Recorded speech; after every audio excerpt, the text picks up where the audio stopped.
At a recent rally, Vice President Kamala Harris's sharp retort to a Christian supporter's "Christ is King" sparked a reaction that went beyond laughs. Was this a moment of playful banter, or a glimpse into something deeper, a sign of shifting attitudes toward faith in public spaces?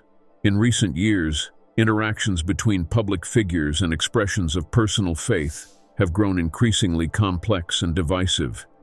Kamala Harris's reaction to the supporters' exclamation of "Christ is King" has prompted many to question whether certain religious expressions are becoming unwelcome in political spaces, or whether this moment simply reflects an evolving social landscape. To understand the larger implications, it's essential to unpack the relationship between faith and politics in America, especially in a country where freedom of expression has long been considered a core value.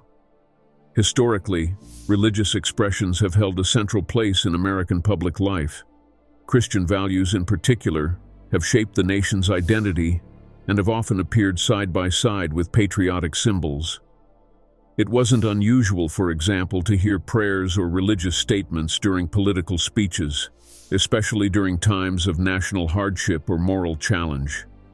Leaders have often invoked divine guidance or blessings, framing their decisions within a moral context that resonates with their constituents. However, as the nation has diversified, religiously, culturally, and ideologically, the presence of overt religious expressions in public or political settings has taken on a more complicated role.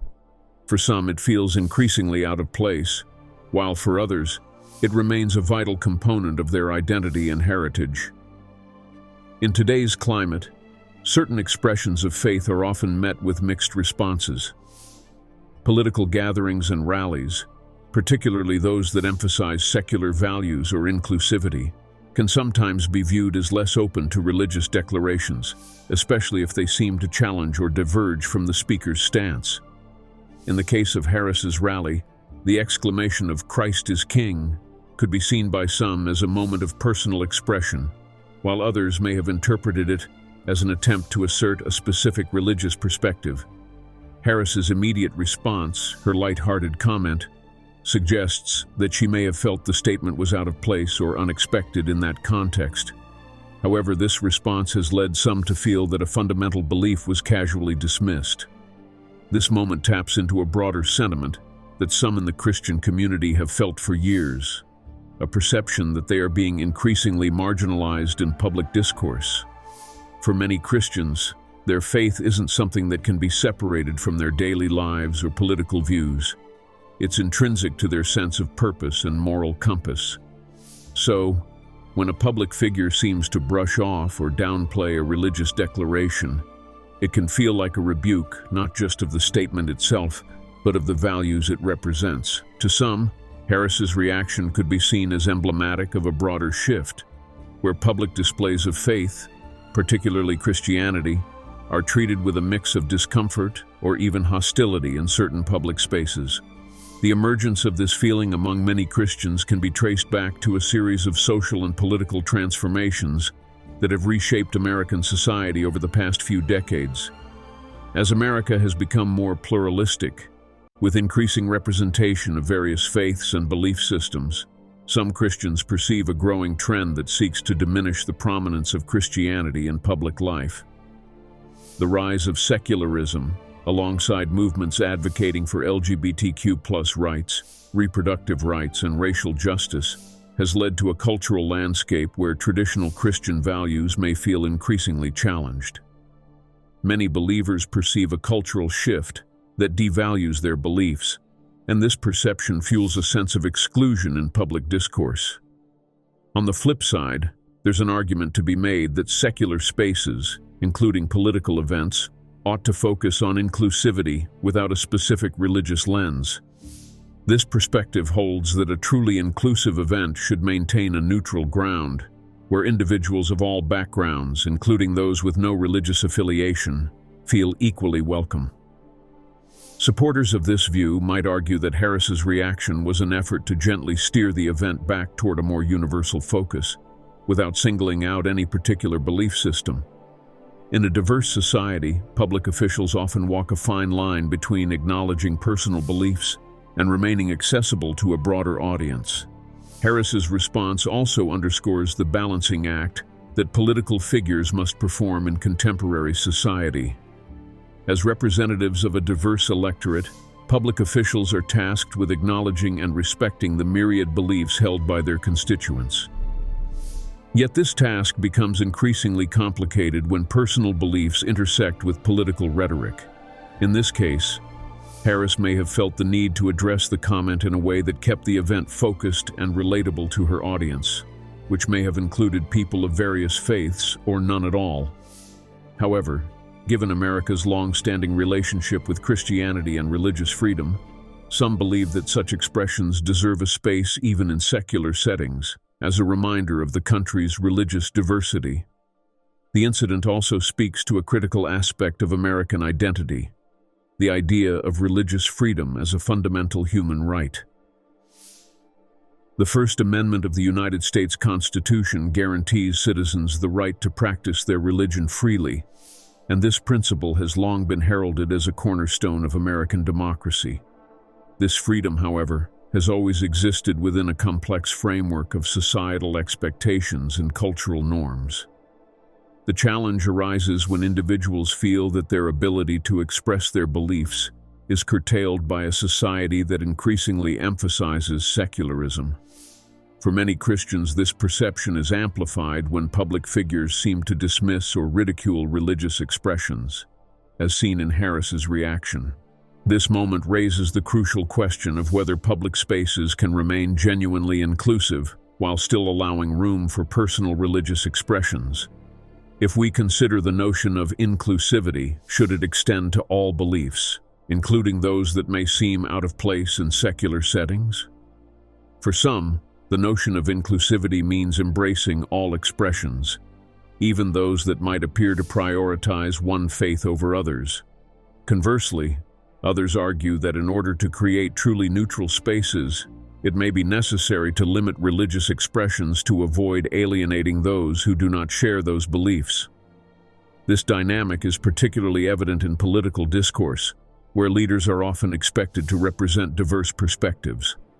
As the conversation surrounding Harris's response continues, it's worth examining the broader cultural implications of this incident. The viral spread of the moment on social media platforms highlights the power of a single exchange to stir emotions and discussions. With the rise of social media, interactions that once might have gone unnoticed can quickly gain traction and become symbols of larger cultural battles. This incident serves as a reminder that public discourse is often shaped by the interplay of personal beliefs, political ideologies, and societal norms, and that even minor moments can become focal points in ongoing debates. The evolving relationship between faith and politics in the United States is indicative of a broader cultural shift. For many Americans, the concept of what it means to be inclusive has expanded to encompass a wider array of beliefs and identities. This evolution is not without its challenges, as individuals grapple with reconciling their deeply held convictions with the realities of a diverse society. The tension between individual expression and collective inclusivity is at the heart of this discourse, and the conversation surrounding Harris's reaction illustrates the difficulty of navigating this landscape. Moreover, the incident can be interpreted as a reflection of the cultural divide within the United States. Many individuals who identify as Christian feel that their beliefs, once taken for granted as part of the national fabric, are now viewed with suspicion or derision in certain circles. This sense of alienation is compounded by broader social dynamics, as discussions around religion and faith become intertwined with debates about race, class, and gender. For some, Harris's response serves as a microcosm of a larger struggle, a struggle to assert one's beliefs in a society that appears to be shifting away from traditional values.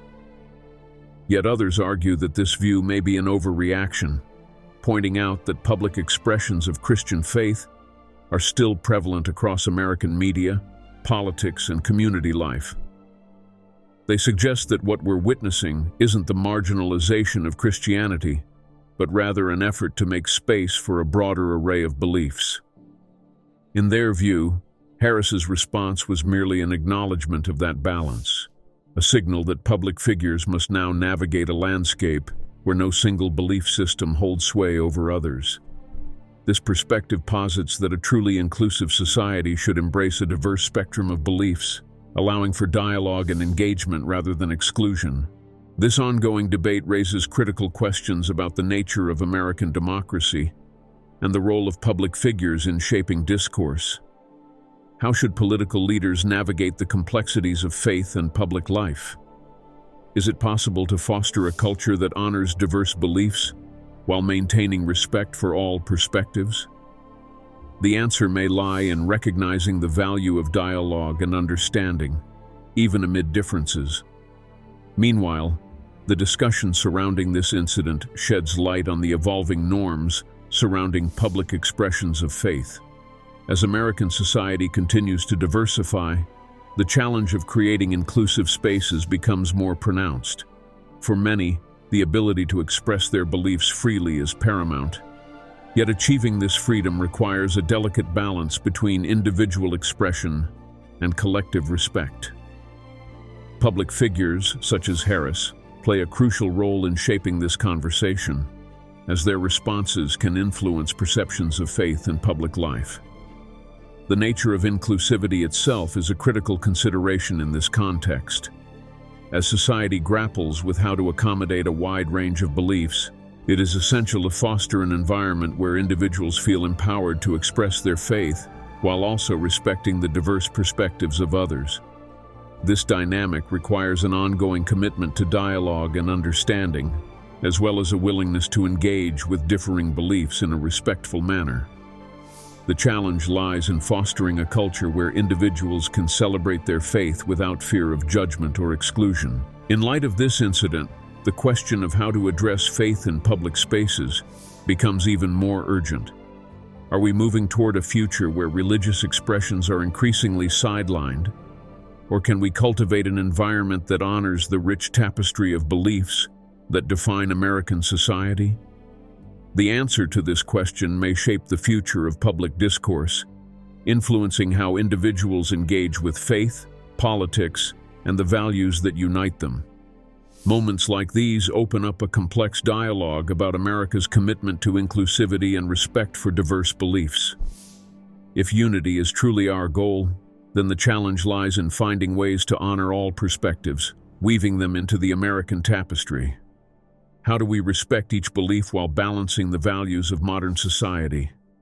Let us know your thoughts below, and don't forget to subscribe for more insights on faith, culture, and identity in today's world.